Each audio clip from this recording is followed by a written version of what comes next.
Anda masih bersama kami di Breaking News Kompas TV, Saudara. Ini yang Anda saksikan merupakan gambar udara terkait dengan pencarian korban longsor di Cisarua yang terus dilanjutkan sejak pagi tadi. Kita lihat ada sejumlah alat berat yang diturunkan pada pagi ini untuk mengoptimalkan pencarian. Tadi juga laporan dari jurnalis Kompas TV yang menyebutkan bahwa bukan hanya menggunakan alat berat, tapi juga pencarian ataupun penggalian dilakukan secara manual. Gambar yang Anda saksikan ini, Saudara, merupakan gambar udara yang diambil oleh juru kamera Denny Yusua yang memperlihatkan bagaimana tim begitu melakukan ataupun melanjutkan pencarian korban. Apabila kita merunut dari keterangan Kementerian Pekerjaan Umum, ini bilang akan terus mengoptimalkan pengerahan dan penggunaan alat berat lintas balai untuk mendukung percepatan penanganan darurat dan juga evakuasi korban longsor di Kecamatan Cisarua, Kabupaten Bandung Barat. Untuk mengetahui informasi terkini, Saudara, dari lokasi longsor, kita langsung bergabung dengan jurnalis Kompas TV, Niko Anggriawan. Niko, selamat pagi. Bisa dijelaskan, Niko, kondisi terkini dari sana, apa yang tengah dilakukan oleh petugas dan apakah fokus pencarian diperluas pagi ini?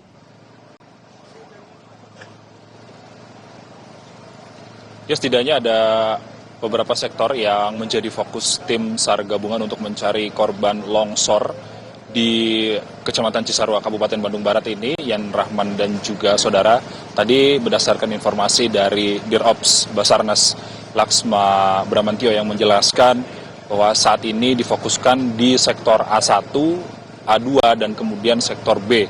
Yang mana kalau misalnya kita deskripsikan A1 dan A2 ini merupakan sektor yang merupakan permukiman padat dan disinyalir di sektor tersebut berpotensi banyak adanya korban yang tertimbun material longsor.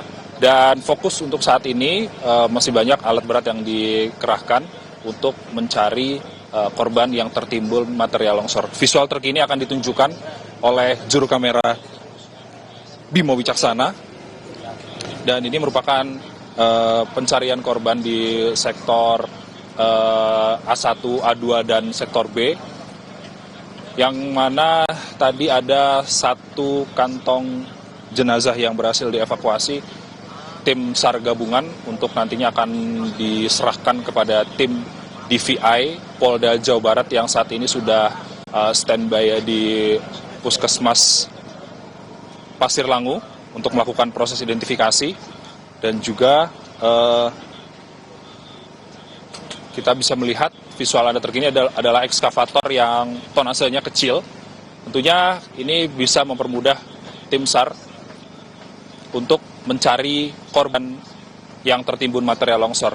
Dan informasi Yan Rahman dan juga saudara, kalau misalnya tim SAR gabungan telah menemukan indikasi jenazah yang tertimbun material longsor, maka semua operasional alat berat ini nanti akan dihentikan untuk mempermudah pengangkatan jenazah. Karena penghentian proses operasional dari alat berat sendiri nantinya akan bisa menghindari jenazah dari rusak seperti itu. Dan kemudian setelah diangkut, baru kemudian nantinya akan dibawa ke tim DVI Polda Jabar yang saat ini sudah standby di Puskesmas Pasir Langu untuk melakukan identifikasi. Dan kemudian bisa diterangkan juga dalam visual Anda saat ini ada beberapa relawan, dan saat ini diutamakan Yan Rahman dan juga saudara, di lokasi pencarian ini tidak boleh orang sipil masuk ke wilayah sektor-sektor pencarian, yang mana saat ini lokasi pencarian difokuskan untuk tim relawan gabungan, kemudian ada media, dan juga ada tim PNI yang ini nantinya bisa mempermudah dan juga mempercepat proses evakuasian jenazah. Masyarakat sipil tidak diperkenankan mendekat dari radius 100 meter. Tentunya kemarin yang disampaikan oleh Kepala Kantor SAR Bandung yang menyampaikan bahwa salah satu hambatan yang menghalangi tim SAR gabungan untuk mencari korban adalah banyaknya warga sipil yang menyaksikan proses evakuasi jenazah. Dan ini yang menjadi hambatan dan tentunya saat ini menjadi evaluasi dari tim SAR gabungan untuk nantinya bisa menjauhkan masyarakat sipil dari lokasi pencarian. Dan juga semua orang atau tim relawan yang ada di lokasi pencarian ini diwajibkan untuk memakai alat pelindung diri atau alat pengaman diri, mulai dari helm, kemudian sepatu boots, kemudian ada sarung tangan latex, dan dikhususkan untuk mereka yang spesialisasi untuk mengangkat jenazah.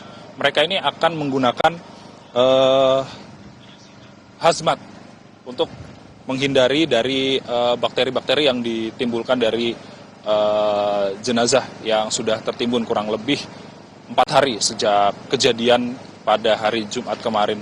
Dan kemudian dari relawan juga mereka mencari korban dengan cara manual. Kalau dengan cara manual ini mereka biasanya menggunakan tongkat dengan tinggi sekitar 2 meter untuk nantinya bisa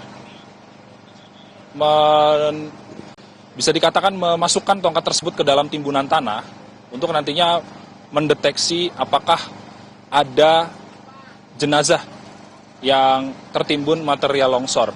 Dan juga selain membawa tongkat, tentunya anjing pelacak ini juga dikerahkan. Yan Rahman dan juga saudara, ada sekitar 4 anjing pelacak yang dikerahkan untuk membantu evakuasi dari proses pencarian korban longsor yang terjadi di Desa Pasir Langu ini. Kemudian prosesnya, tadi kami sempat berbicara kepada anggota yang membawa unit K9 atau anjing pelacak. Mereka ini agar tidak terlalu terforsir tenaganya, nantinya akan dibagi secara shifting. 2 dioperasionalkan untuk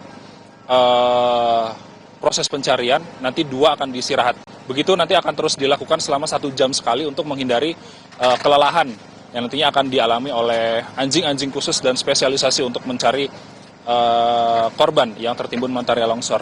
Dan kemudian kalau misalnya anjing K9 ini menemukan jenazah, mereka akan bereaksi. Mulai dari menggonggong, lalu kemudian anjing tersebut menghentikan kibasan ekornya, bahwa ini mengindikasikan bahwa di dalam timbunan yang mereka endus ini nantinya akan ada jenazah yang kemudian akan digali oleh tim SAR gabungan. Untuk sementara demikian, kalau misalnya kita bisa melihat situasi terkini di belakang saya ini, proses evakuasi masih berlangsung. Tentunya kalau misalnya ada potensi jenazah yang ada di sektor-sektor penggalian ini, maka tim SAR gabungan akan langsung bereaksi, membungkus jenazah tersebut, kemudian langsung dibawa ke tim DVI untuk diidentifikasi. Yan Rahman. Oke, beragam cara dilakukan ataupun beragam upaya dilakukan untuk memaksimalkan pencarian, termasuk menurunkan alat berat, tadi juga secara manual juga dilakukan, termasuk juga menerjunkan anjing pelacak atau K9. Terima kasih jurnalis Kompas TV, Niko Anggriawan dan juru kamera Bimo Wicaksana atas laporan langsungnya dari Desa Pasir Langu, Cisarua, Bandung Barat, Jawa Barat. Selamat bertugas kembali. Kita kembali.